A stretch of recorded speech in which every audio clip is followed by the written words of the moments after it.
Terima kasih Pak. Temannya Mendak juga itu Pak. Pak Ketua. Yang saya hormati Pak Menteri dan seluruh para direksi yang hadir pada hari ini, pimpinan dan seluruh anggota Komisi 6 yang saya hormati. Pertama, memang tidak ada satupun menteri ataupun satupun direksi yang saya kira ingin prestasinya tidak baik.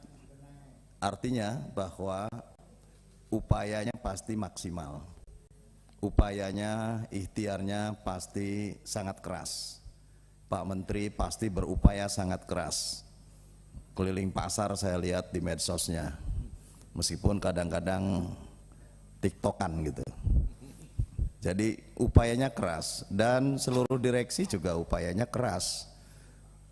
Dan pada situasi instabilitas harga, tentu dalam pandangan saya memang saya sepakat jadi tugas negara. Bulog nggak bisa disalahin. Kalau Bulog suruh beli gabah masyarakat yang pada akhirnya rugi, nggak bisa. Bulog harus mendapatkan penugasan. Kecuali kalau dalam ratas negara menugaskan Bulog beli gabah Anda 1 juta ton, pasti beli itu Bulog, pasti beli Pak Bayu ya. Pertanyaannya ada Pak, untuk tidak mengomentari pendapat sesama anggota. Pak Heron, saya nanya ke Pak Bayu justru ini. Saya nanya ke Pak Bayu. Saya harus tanggapin. Jadi Bulog itu Pak Heron, Bulog itu sudah ada tugas untuk membeli. Yang dia tidak mampu lakukan adalah ketika harga naik, dia mematok harga yang rendah. Jadi justru itu saya ingin bicara masalah maka silakan bertanya aja Pak. Oleh karenanya saya memberikan solusi. Pak Bayu, Pak Mendag, hidupkan kembali Raskin, apapun bentuknya. Sehingga begitu ditugaskan ada Bapperstok nasional, ada ditugaskan berapa besar harus memiliki beras yang ini dibeli oleh pemerintah, oleh negara, maka berkewajiban untuk menstabilkan harga baik di tingkat konsumen maupun di tingkat produsen gitu. Maksud saya ini, jadi saya tidak mengkonter siapapun, tetapi ini yang harus dibicarakan. Ya kalau tidak pernah membicarakan solusi permanen, pasti akan ketemu masalah ini. Pasti akan ketemu persoalan dengan persoalan harga, pasti ketemu. Karena tidak ada solusi permanen. Kalau hanya operasi pasar, import, melakukan operasi pasar dengan beras Bulog, dengan beras RNI, tidak akan selesai persoalannya gitu. Jadi harus ada solusi permanen. Dan saya setuju bahwa stabilitas harga itu adalah di tingkat konsumen dan di tingkat produsen. Nah, oleh karenanya harus ada mekanisme dan tata cara. Oke lah, kalau Raskin sudah dirubah menjadi BPNT, apakah ini menjadi kecelakaan sejarah atau tidak? Menurut saya oke lah, ini niat memperbaiki. BPNT-nya jangan dilepas dong dari Bulog. BPNT-nya kembalikan ke Bulog supaya Bulog punya bisnis as usual-nya yang setiap saat ini bisa mereka jual kepada publik, kepada rakyat. Pada sisi lain beri kewajiban, Bulog juga harus membeli gabah dari masyarakat.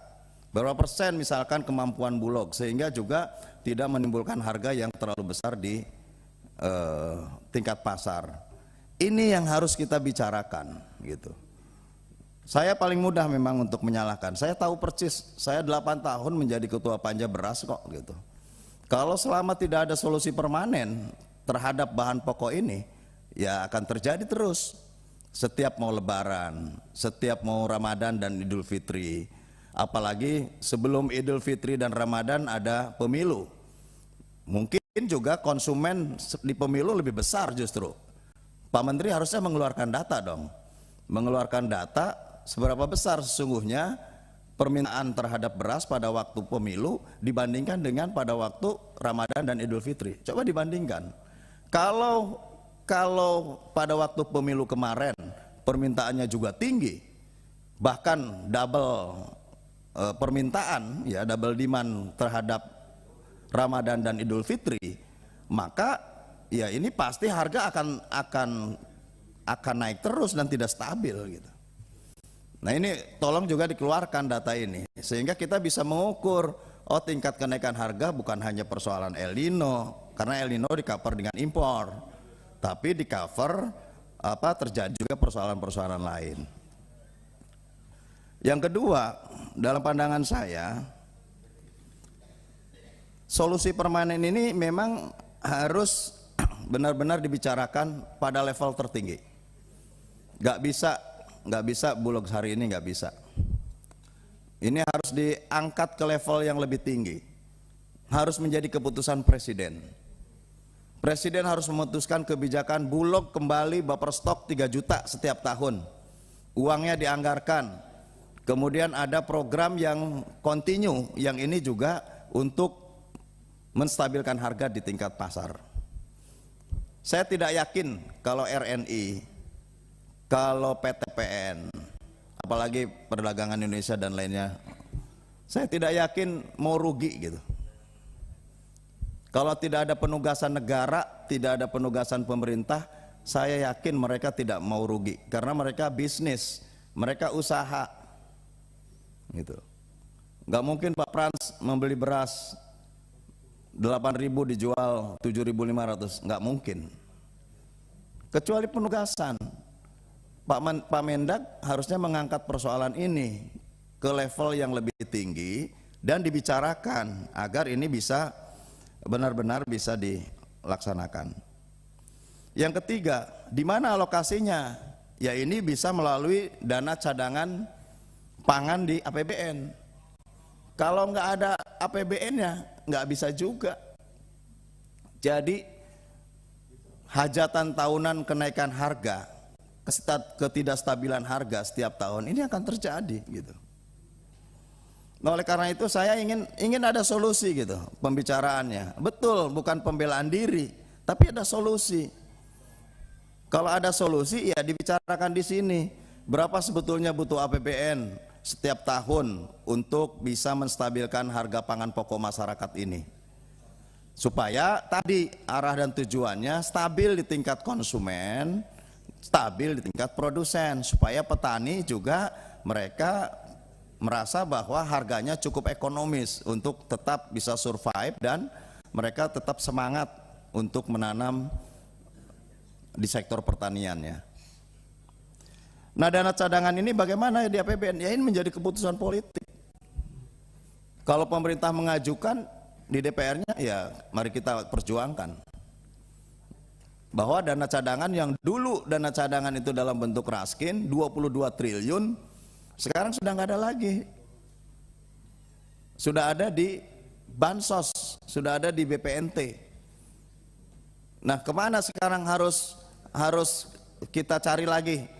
Ya tinggal dibalikin aja, gitu. Dibalikin dana itu, Pak Menteri nanti coba dibicarakan, dibalikin lagi ke Bulog, kemudian dijadikan sebagai dana cadangan pangan, termasuk di dalamnya adalah penggunaan beras pemerintah untuk sektor bencana alam. Jangan sampai, ini juga Pak Bayu temuan saya, kemarin banjir besar di Cirebon, dan saya dengan sekemampuan saya tentu saya memberikan bantuan.